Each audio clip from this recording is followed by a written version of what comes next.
Text ബുക്കിലെ എല്ലാ ക്വസ്റ്റ്യന്റെയും ആൻസറുകൾ നമ്മൾ അപ്ലോഡ് ചെയ്ത് കഴിഞ്ഞതിന് ശേഷമുള്ള റിവിഷൻ ക്ലാസ്സുകളാണ് നമ്മൾ സ്റ്റാർട്ട് ചെയ്യുന്നത്.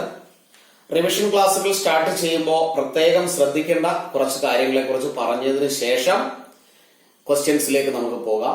ലാസ്റ്റ് ചാപ്റ്ററിൽ നിന്ന് ഫസ്റ്റ് ചാപ്റ്ററിലേക്ക് പോകുന്ന രീതിയിലാണ് നമ്മൾ റിവിഷൻ പ്ലാൻ ചെയ്യുന്നത്. അതായത് 15th chapter, then 14th chapter, then 13th chapter, 12th chapter, ഇങ്ങനെ ഫസ്റ്റ് ചാപ്റ്റർ വരെ. സോ ദാറ്റ് ലാസ്റ്റ് നമ്മൾ എത്തുമ്പോൾ ഫസ്റ്റ് ചാപ്റ്ററിൽ എത്തും. ഫസ്റ്റ് സെക്കൻഡ് അത് ആദ്യമുള്ള കുറച്ച് പോർഷൻസ് ഒക്കെ എല്ലാവരും മറന്നിട്ടുണ്ടാവും. അപ്പൊ അത് നന്നായി മനസ്സിലാക്കാനും പരീക്ഷയോട് അടുത്ത് പഠിച്ചാൽ ഓർത്തിരിക്കാനും നമുക്ക് സഹായകമാകും. അതുകൊണ്ടാണ് ഈ ഒരു തരത്തിൽ നമ്മൾ റിവിഷൻ പ്ലാൻ ചെയ്യുന്നത്. മാത്രവുമല്ല 15, 14, 13 എന്ന് പറയുന്ന ചാപ്റ്ററുകൾ നമ്മൾ ജസ്റ്റ് പഠിച്ചതേ ഉള്ളൂ. അതിന്റെ റിവിഷൻ ഇപ്പം നമുക്ക് ഈസി ആയിട്ട് കണ്ടിന്യൂ ചെയ്ത് പോകാൻ കഴിയും. മറന്നുപോയ ആദ്യത്തെ കുറെ ചാപ്റ്ററുകള് നമുക്ക് നന്നായിട്ട് പഠിച്ച് പരീക്ഷയ്ക്ക് വേണ്ടി ഓർത്തെടുക്കാനും കഴിയും. അപ്പൊ റിവിഷൻ വീഡിയോസ് അറ്റൻഡ് ചെയ്യുമ്പോൾ പ്രത്യേകം ശ്രദ്ധിക്കേണ്ട കാര്യങ്ങള്, ഫസ്റ്റ് നമ്മൾ 15th ചാപ്റ്റർ ആണ് സ്റ്റാർട്ട് ചെയ്യുന്നത്. റിവിഷൻ വീഡിയോ കാണുന്നതിന് മുൻപ് ടെസ്റ്റിലുള്ള എല്ലാ ക്വസ്റ്റ്യൻസും ചെയ്ത് പഠിക്കുക. എലിമിനേറ്റഡ് പോർഷൻസ് ഒഴികെ ബാക്കി എല്ലാ ക്വസ്റ്റ്യൻസും ക്ലിയർ ആയിട്ട് ചെയ്ത് മനസ്സിലാക്കിയതിനു ശേഷം മാത്രമേ റിവിഷൻ വീഡിയോ കാണാവൂ. പിന്നീട് ശ്രദ്ധിക്കേണ്ട ഒരു കാര്യം, ക്വസ്റ്റ്യൻ വായിച്ചു നോക്കുക, വീഡിയോ പോസ് ചെയ്ത് വെക്കുക. സ്വന്തമായി ആ ക്വസ്റ്റ്യന്റെ ആൻസർ ചെയ്തതിന് ശേഷം വീഡിയോ പ്ലേ ചെയ്ത ആൻസർ കറക്റ്റ് ആണോ എന്നും അഥവാ മിസ്റ്റേക്ക് ഉണ്ടായെങ്കിൽ അത് എവിടെയാണെന്നും മനസ്സിലാക്കി കറക്റ്റ് ചെയ്ത് പഠിച്ച് അടുത്ത ക്വസ്റ്റ്യനിലേക്ക് പോവുക. അവിടെയും അതേ സിസ്റ്റം ഫോളോ ചെയ്യുക. അതല്ലാതെ ഫുള്ള് ക്വസ്റ്റ്യൻസ് കണ്ടതിന് ശേഷമോ ഫുള്ള് വീഡിയോ കണ്ടതിന് ശേഷമോ ക്വസ്റ്റ്യൻ ചെയ്തു നോക്കാൻ, ക്വസ്റ്റ്യന്റെ ആൻസർ ചെയ്തു നോക്കാൻ ട്രൈ ചെയ്യരുത്. എങ്കിൽ മാത്രമേ ഈ റിവിഷൻ ക്ലാസ് കൊണ്ട് പ്രയോജനം ഉണ്ടാകൂ. അപ്പൊ നമ്മൾ ഈ റിവിഷൻ ക്ലാസ്സിൽ ചെയ്യുന്ന ക്വസ്റ്റ്യൻസ് അതേപോലെ തന്നെ എക്സാമിന് ചോദിക്കണം എന്ന് നിർബന്ധം ഒന്നുമില്ല. എന്നാൽ കുറെ റിപ്പീറ്റഡ് ക്വസ്റ്റ്യൻസ് വരികയും ചെയ്യും. അപ്പൊ നമ്മൾ ചെയ്യുന്നത് പ്രീവിയസ് ക്വസ്റ്റ്യൻസ് മാക്സിമം റിവിഷൻ ചെയ്യുന്നു. അതിൽ നിന്ന് കുറച്ച് ക്വസ്റ്റ്യൻസ് ചോദിക്കാറുണ്ട് എല്ലാ വർഷവും. അത് നമുക്ക് പ്രയോജനപ്പെടും. പിന്നീട് ഈസി, മീഡിയം, ടഫ് 3-4 ലെവലാണ് ക്വസ്റ്റ്യൻസിനുള്ളത്. ആ ലെവലിലെ എല്ലാ ലെവലിലെ ക്വസ്റ്റ്യൻസ് നമ്മൾ ചെയ്തു പഠിച്ചാൽ ഏതൊരു ക്വസ്റ്റ്യൻ ചോദിച്ചാലും, ഏതൊരു ഇൻഡയറക്റ്റ് ക്വസ്റ്റ്യൻ ചോദിച്ചാലും അതിന്റെ ഒക്കെ ആൻസർ നമുക്ക് ഈസി ആയിട്ട് എഴുതാൻ കഴിയും ഈ റിവിഷൻ ക്ലാസ് കൊണ്ട്. അപ്പോ നമ്മളിവിടെ ചെയ്യുന്ന അതേ ക്വസ്റ്റ്യൻ തന്നെ അതേ നമ്പറോട് കൂടി ചോദിക്കണമെന്നില്ല. ചെറിയ മാറ്റങ്ങൾ വരുത്തി നമ്പറുകളൊക്കെ ചേഞ്ച് ചെയ്തായിരിക്കും എക്സാമിന് ചോദിക്കുന്നത്. എല്ലാ ടൈപ്പ് ക്വസ്റ്റ്യൻസും നമ്മൾ വർക്ക് ചെയ്യുന്നത് കൊണ്ട് ഈസി ആയിട്ട് എല്ലാ ക്വസ്റ്റ്യനും അറ്റൻഡ് ചെയ്യാനും കഴിയും. ഒപ്പം ഓരോ ചാപ്റ്റർ വൈസ് പഠിക്കുന്നതിന്റെ കൂടെ തന്നെ ഒരു 10-11 ചാപ്റ്റർ ഒക്കെ കഴിയുമ്പോൾ പ്രീവിയസ് ക്വസ്റ്റ്യൻസ് ഫുള്ള് എടുത്തതിന് ശേഷം സ്കൂളില് അല്ലെങ്കിൽ എക്സാം എഴുതുന്ന ഹാളിൽ ഇരുന്ന് എങ്ങനെയാണോ എക്സാം കണ്ടിന്യൂ ചെയ്ത് എഴുതുന്നത് അതേപോലെ ആ 3 മണിക്കൂർ എക്സാം കണ്ടിന്യൂസ് ആയിട്ട് ഒരു ബ്രേക്ക് പോലെ ഇല്ലാതെ ഇരുന്ന് എഴുതി തീർക്കുന്ന രീതിയിൽ പഠിക്കുക. അപ്പൊ നമുക്ക് ആ തന്നിരിക്കുന്ന ക്വസ്റ്റ്യന്റെ ആൻസർ നമുക്ക് തന്നിരിക്കുന്ന ടൈമിനുള്ളിൽ നിന്നുകൊണ്ട് കംപ്ലീറ്റ് ചെയ്യുന്ന പ്രാക്ടീസ് ഉണ്ടാക്കിയെടുക്കാൻ കഴിയും. ആ ഒരു രീതിയിൽ ചെയ്താൽ മാത്രമേ എല്ലാ ക്വസ്റ്റ്യന്റെ ആൻസർ നമുക്ക് അറിയാമെങ്കിൽ കൂടിയും ടൈം ലിമിറ്റിനുള്ളിൽ നിന്നുകൊണ്ട് എഴുതി തീർക്കാൻ കഴിയും. അപ്പോ ആ ഒരു പ്രാക്ടീസ് കൂടി വേണം. മിനിമം ഒരു 4-5 ക്വസ്റ്റ്യൻ എങ്കിലും ഫുള്ള് പോർഷൻ്റെത് സീരിയസ് ആയിട്ട് വീട്ടിലിരുന്ന് ചെയ്ത് പഠിക്കണം. ഇനി നമുക്ക് ഫസ്റ്റ് ക്വസ്റ്റ്യനിലേക്ക് പോകാം. ഈ ഒരു ക്ലാസ്സിൽ നമ്മൾ ഈസി ക്വസ്റ്റ്യൻസ് അല്ലെങ്കിൽ വൺ വേർഡ് ക്വസ്റ്റ്യൻസ് അല്ലെങ്കിൽ ഷോർട്ട് ക്വസ്റ്റ്യൻസ് ആണ് നമ്മൾ ഡിസ്കസ് ചെയ്യാൻ പോകുന്നത്. ഫസ്റ്റ് ക്വസ്റ്റ്യൻ ഇതാണ്. 2 coins R tossed simultaneously. 2 coins ഒരേ സമയം ടോസ് ചെയ്യുന്നു. The probability of getting utmost 1 head. അപ്പോ നേരത്തെ ഉള്ള ഒരു ക്വസ്റ്റ്യനിൽ നമ്മൾ അറ്റ്ലീസ്റ്റിനെ കുറിച്ച് ഡിസ്കസ് ചെയ്തതാണ്. ആ വീഡിയോയിൽ ഞാൻ പറഞ്ഞതുമാണ് നമുക്ക് അറ്റ്ലീസ്റ്റും അറ്റ്മോസ്റ്റും പിന്നീട് ഡിസ്കസ് ചെയ്യാമെന്ന്. അപ്പൊ അത് രണ്ടും എന്താണെന്ന് മനസ്സിലാക്കേണ്ടത് വളരെ ഇമ്പോർട്ടന്റ് ആണ്. അങ്ങനെയാണെങ്കിൽ അറ്റ്മോസ്റ്റും അറ്റ്ലീസ്റ്റും എന്താണെന്ന് നമുക്ക് നോക്കാം. At least and utmost. At least എന്ന് പറഞ്ഞാൽ മിനിമം ഒരെണ്ണമെങ്കിലും എന്നാണ്. അറ്റ്മോസ്റ്റ് എന്ന് പറഞ്ഞാൽ അത്രേ ആകാവൂ. എത്രയാണോ നമുക്ക് പറയുന്നത് അത്രേ ആകാവൂ. ഇപ്പൊ ഇവിടെ അറ്റ്ലീസ്റ്റ് 1 ഹെഡ്, അറ്റ്മോസ്റ്റ് 1 ഹെഡ്, ഇത് രണ്ടും നമുക്ക് ഡിസ്കസ് ചെയ്യാം. അറ്റ്ലീസ്റ്റ് 1 ഹെഡ് എന്ന് പറഞ്ഞാൽ അവിടെ 2 ഹെഡ് ആയാലും നോ പ്രോബ്ലം. എന്നാൽ അറ്റ്മോസ്റ്റ് 1 ഹെഡ് എന്ന് പറഞ്ഞാൽ മാക്സിമം അങ്ങ് അറ്റം പോയാൽ ഒരെണ്ണേ ആകാവൂ, രണ്ടെണ്ണം ആകാൻ പാടില്ല. അവിടെ രണ്ടെണ്ണം പെർമിറ്റഡ് അല്ല. എന്നാൽ അക്കൂട്ടത്തിൽ ഒരു കാര്യം കൂടി നമുക്ക് കൺസിഡർ ചെയ്യേണ്ടി വരും. ഇൻ കേസ് ഹെഡ് വന്നില്ല എങ്കിലും ആ ഒരു ചാൻസിനെയും നമ്മൾ കൺസിഡർ ചെയ്യണം. അവിടെ ടെയിലാണ് വരുന്നതെങ്കിലും നമുക്ക് അതിനെ കൺസിഡർ ചെയ്യാം. കാരണം അതിൽ അറ്റ്മോസ്റ്റ് എന്ന് പറയുന്ന കണ്ടീഷൻ സാറ്റിസ്ഫൈ ചെയ്യുന്നു. അറ്റ്മോസ്റ്റ് എന്ന് പറഞ്ഞാൽ മാക്സിമം ഒരെണ്ണമേ വരാവൂ, ഹെഡ് ഇല്ലെങ്കിലും നോ പ്രോബ്ലം എന്നാണ്. അങ്ങനെയാണെങ്കിൽ ഇവിടെ 2 കോയിൻ ടോസ് ചെയ്യുന്നു. ആ കോയിൻസ് എത്ര ഡിഫറെന്റ് വേസിൽ വീഴാം എന്ന് നമുക്ക് എഴുതാം. ഹെഡുമായി ആദ്യത്തെ ചാൻസിൽ വരാം, ഹെഡും ടെയിലുമായിട്ട് വരാം. ആദ്യത്തെ കോയിന്റെ ഹെഡ്, രണ്ടാമത്തെ കോയിന്റെ ഹെഡ്, ഫസ്റ്റ് കോയിന്റെ ഹെഡ്, സെക്കൻഡ് കോയിന്റെ ടെയില്. ഇനി അടുത്തതില് ഫസ്റ്റ് കോയിന്റെ ടെയില്, സെക്കൻഡ് കോയിന്റെ head, next tail and tail. ഇങ്ങനെ 4 ഡിഫറെന്റ് വേസിലാണ് 2 കോയിൻസിനെ സൈമൾട്ടേനിയസ്ലി ടോസ് ചെയ്താൽ അവ വീഴുന്നത്. അങ്ങനെയാണെങ്കിൽ ഇവിടെ അറ്റ്മോസ്റ്റ് 1 എന്നാണ് പറയുന്നത്. അറ്റ്മോസ്റ്റ് 1 എന്ന് പറഞ്ഞാൽ മാക്സിമം ഒരെണ്ണമേ ആകാവൂ. അപ്പൊ മാക്സിമം ഒരെണ്ണം എന്ന് പറയുമ്പോൾ ഇവിടെ ഒരെണ്ണം ഉണ്ട്, ഇവിടെ ഒരു കണ്ടീഷൻ സാറ്റിസ്ഫൈ ചെയ്യുന്നു, ഇവിടെയും ഒരു ഹെഡ് ഉണ്ട്. ഇവിടെ നോക്കിയാൽ 2 ഹെഡ് ആണുള്ളത്, അത് പാടില്ല. അറ്റ്മോസ്റ്റ് എന്നാണ് പറഞ്ഞിരിക്കുന്നത്, ഇതിനെ നമുക്ക് കൺസിഡർ ചെയ്യാൻ കഴിയില്ല. ഈ ഒരു കേസിൽ നോക്കിയാൽ ഇവിടെ ഹെഡ് ഇല്ല എങ്കിലും ഈ ഒരു കണ്ടീഷനെ നമുക്ക് അക്സെപ്റ്റ് ചെയ്യേണ്ടി വരും. ഇവിടെ ഹെഡ് ഇല്ല എങ്കിലും അറ്റ്മോസ്റ്റിന്റെ കേസിൽ ഹെഡ് ഇല്ലാത്തതിനെയും കൺസിഡർ ചെയ്യാം. ബിക്കോസ് അറ്റ്മോസ്റ്റിന്റെ മീനിങ് മാക്സിമം എന്നാണ്. മാക്സിമം ഒരു ഹെഡേ ആകാവൂ, ഹെഡ് ഇല്ല എങ്കിലും അതിനെ കൺസിഡർ ചെയ്യണം. ടോട്ടൽ ഔട്ട്കംസ് 4 ആണ്. 1 2 3 4 1 2 3 ആണ് നമുക്ക് ഇവിടെ ഫേവറബിൾ ആയിട്ട് വരുന്ന ഔട്ട്കംസ്. അങ്ങനെയാണെങ്കിൽ 3/4 ആണ് ഇവിടെയുള്ള answer. B is the correct answer. ഇവിടെ അറ്റ്ലീസ്റ്റ് നമ്മൾ കൺസിഡർ ചെയ്യുകയാണെന്നിരിക്കട്ടെ, ആ അറ്റ്ലീസ്റ്റ് 1 ഹെഡ്. അപ്പൊ ഇവിടെ അറ്റ്ലീസ്റ്റ് 1ൽ ഈ 2 ഹെഡ് ഉള്ളതിനെ കൺസിഡർ ചെയ്യാം, ഒരു ഹെഡ് ഉള്ളതിനെ കൺസിഡർ ചെയ്യാം, ഇവിടെ ഒരു ഹെഡ് ഉള്ളതിനെ കൺസിഡർ ചെയ്യാം. എന്നാൽ ഇവിടെ അറ്റ്ലീസ്റ്റ് എന്ന കണ്ടീഷൻ സാറ്റിസ്ഫൈ ചെയ്യുന്നില്ല, ഇവിടെ ഹെഡ് ഇല്ല. അതുകൊണ്ട് ഇതിനെ നമുക്ക് കൺസിഡർ ചെയ്യാൻ കഴിയില്ല. അവിടെയും ആൻസർ 3/4 തന്നെ ആയിരിക്കും. Next question. A man calculated his probability of winning A first prize in A lottery as 0.006. If 12,000 tickets are sold, then the number of tickets bought by the man are A, B, C, D. 4 options ആണുള്ളത്. ഇവിടെ അയാൾ win ചെയ്യുന്നതിനുള്ള probability calculate ചെയ്ത് തന്നിരിക്കുന്നു. Probability for winning first prize is 0.006. Probability കണ്ടുപിടിക്കുന്നതിനുള്ള equation നമുക്കറിയാം. Probability is equal to favourable outcome divided by total outcome. അത് calculate ചെയ്ത് ആൻസർ തന്നിരിക്കുകയാണ്. ഇവിടെയുള്ള total outcome, that is total number of tickets sold was 12,000. അങ്ങനെയാണെങ്കിൽ നമുക്കവിടെ ടോട്ടൽ ഔട്ട്കം എന്നോ total number of tickets എന്നോ വേണമെങ്കിൽ എഴുതാം. Total number of tickets is 12,000. നമുക്കിവിടെ കണ്ടുപിടിക്കേണ്ടത് then the number of tickets bought by the man. ആ മാൻ എത്ര ടിക്കറ്റ് ആണ് വാങ്ങിയത്. അപ്പോ അയാൾക്ക് ആ ലോട്ടറിയിൽ ഫസ്റ്റ് പ്രൈസ് വിൻ ചെയ്യുന്നതിനുള്ള പ്രോബബിലിറ്റി എന്ന് പറയുന്നത് അയാൾ വാങ്ങിയ number of tickets divided by total number of tickets sold ആണ്. Probability for winning first prize is total tickets bought divided by total tickets sold. ഈ ഇക്വേഷനിലേക്ക് അറിയാവുന്ന വാല്യൂസ് സബ്സ്റ്റിറ്റ്യൂട്ട് ചെയ്താൽ total number of tickets bought by the man നമുക്ക് കണ്ടുപിടിക്കാം. ഈ ഒരു ഇക്വേഷനിലെ total tickets boat ആണ് നമുക്ക് കണ്ടുപിടിക്കേണ്ടത്. ഇക്വേഷന്റെ ലെഫ്റ്റ് റൈറ്റിലേക്കും റൈറ്റ് ലെഫ്റ്റിലേക്കും മാറ്റിയാൽ ടോട്ടൽ നമ്പർ ഓഫ് ടിക്കറ്റ്സ്, അതിനെ നമ്മൾ എക്സ് ആയിട്ട് കൺസിഡർ ചെയ്യുകയാണെങ്കിൽ divided by total number of ticket sold 12,000 ആണ്. ഇതിനെ കാൽക്കുലേറ്റ് ചെയ്താൽ കിട്ടുന്ന ആൻസർ ആണ് 0.006.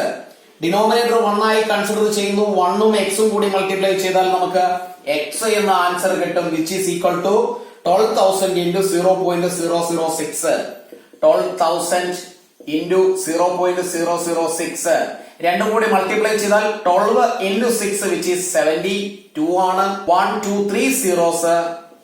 ഇവിടെ 1 2 3 ഡെസിമൽ പ്ലേസസ് ആണുള്ളത്. 1 2 3 ഇവിടെ പ്ലേസ് ചെയ്താൽ answer is 72. That means the number of tickets bought by the man is 72. That means D is the correct answer. Next question. Cards marked with the numbers 2 to 51 are placed in a box and mixed thoroughly. One card is drawn from this box. The probability that the number on the card is an even number is 4 ഓപ്ഷൻസും തന്നിട്ടുണ്ട്. ഇപ്പൊ ഇവിടെ 2 to 51 നമ്പറുകളെ കാർഡുകളിൽ എഴുതി അതൊരു ബോക്സില് mix ചെയ്തിട്ടിരിക്കുന്നു.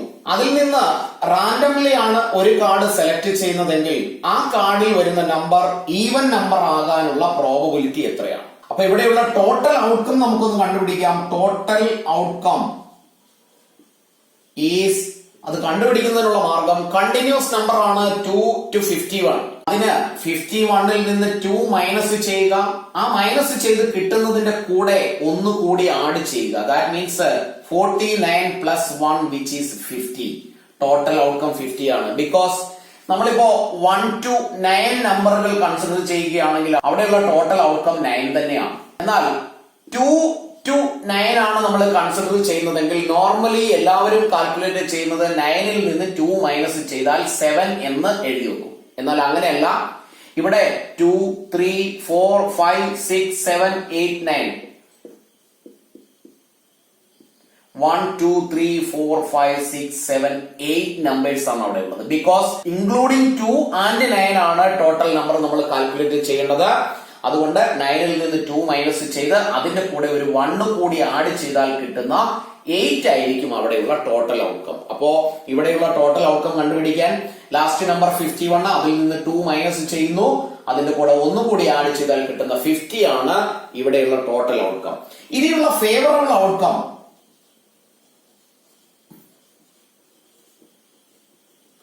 അത് ഒരു even നമ്പറിനെ കുറിച്ചാണ് പറയുന്നത്. അങ്ങനെയാണെങ്കിൽ ഈവൻ നമ്പറുകളുടെ എണ്ണം, total number of even numbers ആണ് ഇവിടെയുള്ള ഫേവറബിൾ ഔട്ട്കം. അപ്പൊ ഈവൻ നമ്പറുകൾ ഏതൊക്കെയാണെന്നും എത്ര എണ്ണം ഉണ്ടെന്നും നമ്മൾ കണ്ടുപിടിക്കേണ്ടിയിരിക്കുന്നു. ഇവിടെ ആ നമ്പറുകളെ അത്രയും എഴുതി കണ്ടുപിടിക്കേണ്ട ആവശ്യമില്ല. 2 to 51, അതില് 2 എന്ന് പറയുന്ന നമ്പർ ഒരു ഈവൻ നമ്പർ ആണ്. പിന്നീട് 4 ആണ്, 6, ഇങ്ങനെ എഴുതി പോയാൽ അപ് ടു 51ലെ 51 ഈവൻ നമ്പർ അല്ല, അതിന് മുൻപുള്ള 50 എന്ന് പറയുന്നത് ഈവൻ നമ്പർ ആണ്. അതായത് 2 4 6 ആൻഡ് അപ് ടു 50 ഇത്രയും നമ്പറുകളാണ് ഈവൻ നമ്പറുകളായി വരുന്നത്. അങ്ങനെയാണെങ്കിൽ total number of even number എന്ന് പറയുന്നത് 2 to 50. ആ 50യെ 2 കൊണ്ട് ഡിവൈഡ് ചെയ്താൽ കിട്ടുന്ന 25 ആണ് ഇവിടെയുള്ള favourable outcome. 50 divided by 2 which is 25. അങ്ങനെയാണെങ്കിൽ നമുക്ക് പ്രോബബിലിറ്റി എഴുതാം. Therefore probability for an even number is total outcome 50 upon 25. Divide ചെയ്താൽ answer will be 1/2. C is the right answer. Next question. The probability of getting a barred egg in a lot of 400 eggs is 0.035. The number of barred eggs in the lot is 4 options are there. ഇവിടെ probability of getting A Bard egg ആണ് calculate ചെയ്ത 0.035 എന്ന് തന്നിരിക്കുന്നത്. അതിനെ നമുക്ക് ഇങ്ങനെ എഴുതാം. Probability എഴുതുകയാണെങ്കിൽ probability for bad egg is number of bad eggs divided by total number of eggs ആണ്. ഇതാണ് പ്രോബബിലിറ്റി കണ്ടുപിടിക്കാനുള്ള ഇക്വേഷൻ. ഈ ഒരു കേസിൽ ഇവിടെ ബാർഡ് എഗ് കിട്ടാനുള്ള പ്രോബബിലിറ്റി കാൽക്കുലേറ്റ് ചെയ്ത് തന്നിട്ടുണ്ട്, which is 0.035. Number of bad eggs നമുക്ക് അറിയില്ല, അതിനെ നമ്മൾ എക്സ് എന്ന് കൺസിഡർ ചെയ്താൽ ടോട്ടൽ നമ്പർ ഓഫ് എക്സ് 400 ആണ്. 400 X divided by 400 is calculated as probability of bad eggs is 0.035. Denominator 1 consider ചെയ്താൽ 1ഉം എക്സും കൂടി മൾട്ടിപ്ലൈ ചെയ്താൽ എക്സ് ഈസ് 0.035 into 400. 4 കൊണ്ട് 35നെ മൾട്ടിപ്ലൈ ചെയ്യാം, which is 14000. 1 2 3 ഡെസിമൽ പ്ലേസസ് ആണ്. 1 2 3 ഇവിടെ പ്ലേസ് ചെയ്താൽ final answer will be 14. That means B is the right answer. Next question. If the probability of success is 0.5%, then the probability of failure is, 4 options are given. Failure, success, ഇത് രണ്ടും കൂടി add ചെയ്താൽ 1 കിട്ടണം എന്നുള്ള തിയറമാണ് നമ്മൾ ഇവിടെ apply ചെയ്യുന്നത്. അതായത് probability for success plus probability for failure is 1. ഇത് നമ്മൾ നേരത്തെ പഠിച്ചു വെച്ചിട്ടുള്ളതാണ്. Probability for an event and probability for not that event രണ്ടും കൂടി ആഡ് ചെയ്താൽ 1 ആണ് ആൻസർ. അങ്ങനെയാണെങ്കിൽ പ്രോബബിലിറ്റി ഫോർ സക്സസ് 0.5% ആണ്. അപ്പൊ നമുക്ക് അവിടെ 0.5% plus probability for failure is 1. നമുക്ക് വേണ്ടത് പ്രോബബിലിറ്റി ഫോർ ഫെയിലുവർ ആണ്. അപ്പൊ probability for failure is right സൈഡിൽ 1 ഉണ്ട്. ലെഫ്റ്റിലുള്ള 0.5% റൈറ്റ് സൈഡിൽ എത്തിയാൽ -0.5% എന്ന് എഴുതാം. അവിടെ ഒരിക്കലും 0.5 എന്ന് മാത്രം എഴുതി വെക്കരുത്, തെറ്റിപ്പോകും, ആൻസർ തെറ്റാൻ ചാൻസ് ഉണ്ട്. ഇനി നമുക്ക് ഇതിനെ സിംപ്ലിഫൈ ചെയ്താൽ 1 മൈനസ് 0.5 0.5% ആണ്. പെർസെന്റേജ് എപ്പോഴും കാൽക്കുലേറ്റ് ചെയ്യുന്നത് 100ലാണ്. ദാറ്റ് ഈസ് 0.5 ഡിവൈഡഡ് ബൈ 100 എന്ന് നമുക്ക് എഴുതാം. ഈസ് ഈക്വൽ ടു ഇതിനൊരു ഡിനോമിനേറ്റർ 1 കൺസിഡർ ചെയ്താൽ രണ്ടും കൂടി മൾട്ടിപ്ലൈ ചെയ്യുന്നു 100 അപ്പോൺ 1ഉം 100ഉം കൂടി മൾട്ടിപ്ലൈ ചെയ്താൽ 100 minus 1 into 0.5 which is 0.5. 100 minus 0.5 subtract ചെയ്താൽ നമുക്ക് 99.5 ഡിവൈഡഡ് ബൈ 100 എന്ന് കിട്ടും. ഈസ് ഈക്വൽ ടു 100 കൊണ്ട് ഡിവൈഡ് ചെയ്യാൻ 2 ഡെസിമൽ കൂടി ലെഫ്റ്റിലേക്ക് മാറ്റി പ്ലേസ് ചെയ്യാം 0.995. ഇതാണ് ഇവിടെയുള്ള ആൻസർ. അപ്പൊ സക്സസിനുള്ള പ്രോബബിലിറ്റി പെർസെന്റേജിലാണ് തന്നിരിക്കുന്നത്, ആൻസറിൽ പെർസെന്റേജ് ഇല്ല താനും. അതാണ് ഇവിടെ പ്രത്യേകം ശ്രദ്ധിക്കേണ്ട ഒരു കാര്യം. ആൻസറിൽ പെർസെന്റേജ് ഉണ്ടായിരുന്നുവെങ്കിൽ നമുക്ക് 1ൽ നിന്ന് മൈനസ് ചെയ്യാമായിരുന്നു. ഇവിടെ ആൻസർ തന്നിരിക്കുന്നത് പെർസെന്റേജിലല്ല, അതുകൊണ്ട് ഫൈനൽ ആൻസർ ഇവിടെയുള്ളത് ഡി ആണ്. Next question. A letter of English alphabets is chosen at random. English ആൽഫബറ്റ്സിലെ ഒരു ലെറ്ററിനെ റാൻഡംലി സെലക്ട് ചെയ്താൽ the probability that it is a letter of the word mathematics, ആ സെലക്ട് ചെയ്യുന്ന ലെറ്റർ മാത്തമാറ്റിക്സ് എന്ന വേർഡിലെ ഒരു ലെറ്റർ ആകാനുള്ള പ്രോബബിലിറ്റി എന്താണെന്നാണ് question. 4 options ABCD are given. അപ്പൊ നമുക്ക് ഇവിടെ ടോട്ടൽ ഔട്ട്കം എഴുതി വെക്കാം. ടോട്ടൽ ഔട്ട്കം എന്ന് പറയുന്നത് ഇംഗ്ലീഷ് ആൽഫബറ്റ്സിലെ ടോട്ടൽ നമ്പർ ഓഫ് ലെറ്റേഴ്സ് ആണ് ടോട്ടൽ ഔട്ട്കം. ഇംഗ്ലീഷ് ആൽഫബറ്റ്സിൽ 26 ലെറ്റേഴ്സ് ആണുള്ളത്, അതുകൊണ്ട് ഇവിടെയുള്ള ടോട്ടൽ ഔട്ട്കം 26 ആണ്. ഇനി ആ സെലക്ട് ചെയ്യുന്ന ലെറ്റർ മാത്തമാറ്റിക്സ് എന്ന വേർഡിലെ ഒരു ലെറ്റർ ആകാനുള്ള പ്രോബബിലിറ്റി ആണ് കൺസിഡർ ചെയ്യേണ്ടത്. അപ്പൊ നമുക്ക് ഫേവറബിൾ ഔട്ട്കം എഴുതി വെക്കാം. ഫേവറബിൾ ഔട്ട്കം ഈസ്, ഇവിടെ നമുക്ക് കൗണ്ട് ചെയ്ത് തുടങ്ങാം. M once it is counted, A, T, H, E, M വീണ്ടും റിപ്പീറ്റ് ചെയ്തു വരുന്നു. ഇങ്ങനെയുള്ള ക്വസ്റ്റ്യനിൽ റിപ്പീറ്റ് ചെയ്തു വരുന്ന ലെറ്ററിനെ കൺസിഡർ ചെയ്യില്ല. എ വീണ്ടും റിപ്പീറ്റ് ചെയ്യുന്നു, കൗണ്ട് ചെയ്യില്ല.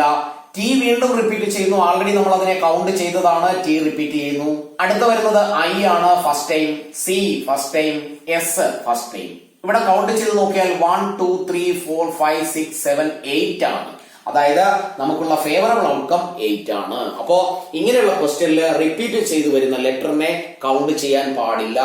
അങ്ങനെയാണെങ്കിൽ therefore probability for a letter from the word mathematics is 8 divided by 26. രണ്ട് നമ്പറും 2ന്റെ മൾട്ടിപ്പിൾസ് ആണ്. ഡിവൈഡ് ചെയ്താൽ 4 divided by 13 എന്ന ആൻസർ കിട്ടും. That means A is the correct answer. Next question. 2 dice are thrown simultaneously. The probability of getting a doublet is. 2 dice simultaneously throw ചെയ്താലുള്ള total outcome നമുക്ക് അറിയാം. എഴുതി വെക്കാം. Total outcome is 6 into 6.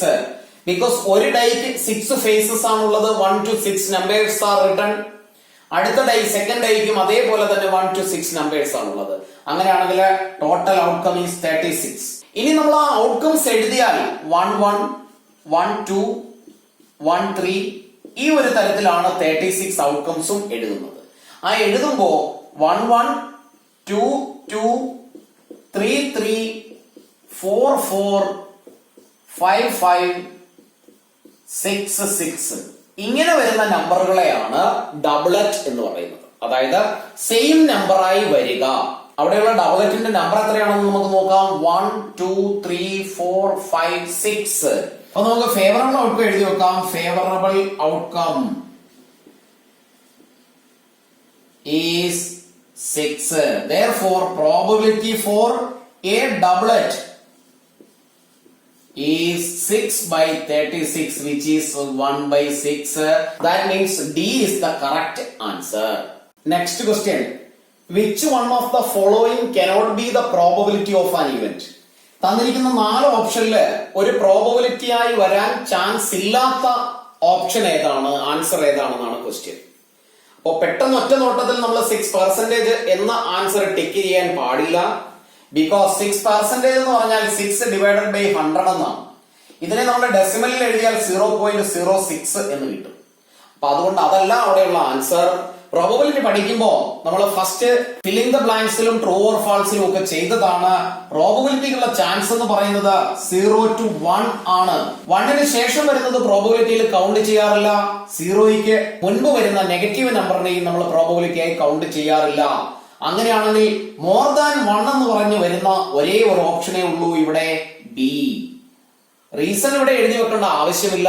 ഇവിടെയുള്ള answer 1.1 ആണ്. In case reason അറിഞ്ഞിരിക്കണമെങ്കിൽ അറിയേണ്ട കാര്യം ഇതാണ്. The probability of an event always lie between 0 and 1. അപ്പൊ അത് ഞാനിവിടെ എഴുതി വെച്ചേക്കാം. Probability of an event always lie between 0 and 1. 0യ്ക്കും 1നും ഇൻ ബിറ്റ്വീൻ ആയിരിക്കും ഒരു ഈവന്റിനുള്ള പ്രോബബിലിറ്റി. അങ്ങനെയാണെങ്കിൽ ഇവിടെയുള്ള 1.1 ആണ് നോട്ട് ആൻ ഈവന്റ് ആയി കൺസിഡർ ചെയ്യേണ്ടത്. അപ്പൊ ഫസ്റ്റ് റിവിഷൻ ക്ലാസ്സിൽ നമ്മൾ ചെയ്തത് വളരെ സിമ്പിൾ ആയിട്ടുള്ള ക്വസ്റ്റ്യൻസ് ആണ്. ഓപ്ഷൻ തന്നിട്ട് അതിൽ നിന്ന് കറക്റ്റ് ഓപ്ഷൻ എടുത്തെഴുതുന്ന തരത്തിലുള്ള സിമ്പിൾ ക്വസ്റ്റ്യൻസ്. റിവിഷന് മുൻപായി ചാപ്റ്ററിലെ ഫുള്ള് കാര്യങ്ങളും, ഇക്വേഷൻസ് ഉള്ള ചാപ്റ്റർ ആണെങ്കിൽ ഇക്വേഷൻസ് കാണാതെ പഠിച്ചു വെക്കുക. ഓരോ ഇക്വേഷനും ഏത് സിറ്റുവേഷനിൽ യൂസ് ചെയ്യണമെന്ന് മനസ്സിലാക്കി വേണം പഠിക്കാൻ. ടെക്സ്റ്റിലെ എല്ലാ ക്വസ്റ്റ്യൻസും വർക്ക് ചെയ്ത് പഠിക്കുക, ഇൻക്ലൂഡിംഗ് എക്സാമ്പിൾ ക്വസ്റ്റ്യൻസ്. എക്സാമ്പിൾ ക്വസ്റ്റ്യൻസിൽ നിന്നും എക്സാമിന് ക്വസ്റ്റ്യൻസ് റിപ്പീറ്റ് ചെയ്ത് ചോദിക്കാറുണ്ട്. മോറോവർ കോവിഡിന്റെ ഒരു സിറ്റുവേഷൻ ആയതുകൊണ്ട് ഈസി ആയിട്ടുള്ള ക്വസ്റ്റ്യൻ ആണ് ചോദിക്കുന്നതെങ്കിൽ അത് എക്സാമ്പിൾ ടൈപ്പിൽ നിന്നായിരിക്കും ചോദിക്കുന്നത്. അപ്പൊ റിവിഷന് മുൻപായി ചാപ്റ്ററിലെ എക്സാമ്പിൾ ക്വസ്റ്റ്യനും എക്സർസൈസ് ക്വസ്റ്റ്യനും കംപ്ലീറ്റ് ചെയ്തതിന് ശേഷം വേണം റിവിഷൻ അറ്റൻഡ് ചെയ്യാൻ. ക്ലാസ്സുകൾ ഇഷ്ടപ്പെട്ടുവെങ്കിൽ ലൈക്കും കമന്റും ഷെയറും ചെയ്യുക. ഈ ഒരു റിവിഷൻ ക്ലാസ്സിനെ കുറിച്ച് ഇൻഫോർമേഷൻ ഒന്നുമില്ലാത്ത മറ്റുള്ള കൂട്ടുകാരിലേക്ക് കൂടി ഷെയർ ചെയ്ത് ക്ലാസ്സുകളെ എത്തിക്കാൻ ശ്രമിക്കുക. നന്നായി പഠിക്കുക.